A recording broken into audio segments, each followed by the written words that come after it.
आज महाराष्ट्र में 29 महानगर पालिका के चुनाव में 25 जगह पर भारतीय जनता पार्टी और मित्रों का विजय हुआ है।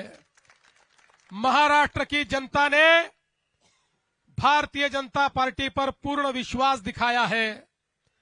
हमारे अध्यक्ष रविंद्र चव्हाण जी के नेतृत्व में महाराष्ट्र का ये महाविजय महाराष्ट्र की जनता को और हमारे कार्यकर्ताओं को हम समर्पित करते हैं।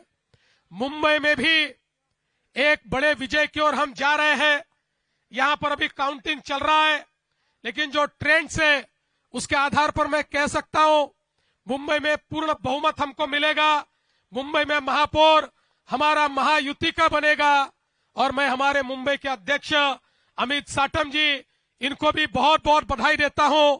और साथ साथ मैं ये कहना चाहता हूं, ये जो विजय है महाराष्ट्र की जनता का हमारे प्रधानमंत्री मोदी जी पर जो विश्वास है, उस विश्वास की ये विजय है। इस देश में और महाराष्ट्र में प्रधानमंत्री मोदी जी ने जो विकास और विश्वास की राजनीति शुरू की है, उसका ये विजय है। और हम लोग ये संकल्प करते हैं कि इस महाविजय के बाद हम सभी लोग महाराष्ट्र के एक एक नगर को यहां पर उसकी सेवा करने के लिए अपने आप को समर्पित करेंगे। एक एक नगर का विकास होगा, जन जन का विकास होगा, गरीबों का विकास होगा, सभी को सारी बुनियादी सुविधाएं मुहैया होगी। इस विश्वास के साथ हम लोग इस चुनाव में कूदे थे और जनता ने एक ऐसा आशीर्वाद दिया है। ये मामूली विजय नहीं, ये अतिभव्य इस प्रकार का विजय है। इसलिए ये विजय मैं सभी को समर्पित करते हुए आप सभी का बहुत बहुत मैं अभिनंदन करता हूं, सभी को बधाई देता हूं और अपने शब्दों को विराम देता हूं। धन्यवाद। जय हिंद, जय महाराष्ट्र। इसमें रिएक्शन देने का अब तक समय आया नहीं है। मुंबई में मतगणना जिस तरह से शुरू है, पूरे निर्णय नतीजे आने के लिए रात के 12 बजेंगे, रात को 12 बजे। जो आंकड़े सामने आ रहे हैं वो झूठे हैं। अभी भी लगभग 100 प्रभागों का मतगणना शुरू नहीं हो गई अब तक। आपने दोपहर के बाद देखा होगा एक कतार लगी है, शिवसेना को उम्मीदवार जीत रहे हैं।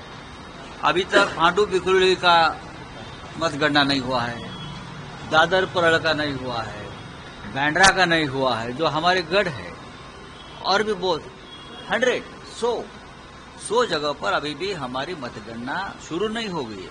एक नया सिस्टम लगाया है, नंबर से लगा देते हैं। पहले तो हम एक साथ मतगणना होती थी, अब ये प्रभाग बाद में ये प्रभाग 110, 111, 112 एक कर रहे हैं। ये इसलिए कर रहे हैं कि एक भ्रम जो चल रहा है ना, अभी बीजेपी जीत गई, शिंदे जीत गया, ये जीत गया, ये नहीं है। अभी बीजेपी के और शिंदे के आंकड़े धीरे धीरे कम होते जाएंगे। ये रुझान छोड़ दीजिए। हाँ, मैं ये मानता हूं कांटे की टक्कर है, टक्कर चल रही है, लेकिन जिस तरह से दिखा जाए कि शिवसेना बहुत पीछे नहीं है। सेलिब्रेशन की तैयारी हो रही है उनकी तरफ। सेलिब्रेशन होने दो ना, होने दो, उनको क्या है। महाराष्ट्र में उनके लोग जीते हैं और जो महानगर पालिका है, लेकिन मुंबई के बाद रात को 12 बजे तक ये मतगणना चलती रहेगी। अभी मुझे पता चला है कि दादर का अभी शुरू हो गया है। अभी दादर का शुरू हो गया है, बाद में बैंड्रा का शुरू होगा, तो ये धीरे धीरे चलता रहेगा। और जो फिगर आपके सामने आई है उसमें 100% बदलाव होगी। सर, ये जो अभी जो डिफरेंस दिखाई दे रहा है वो काफी नहीं है। लेकिन सर, अगर रुझान नतीजे में तब्दील होते हैं। नहीं, बहुत से रुझान दिखाया था, ये आगे है, वो हो गया, बाद में वो चुनाव हार गए।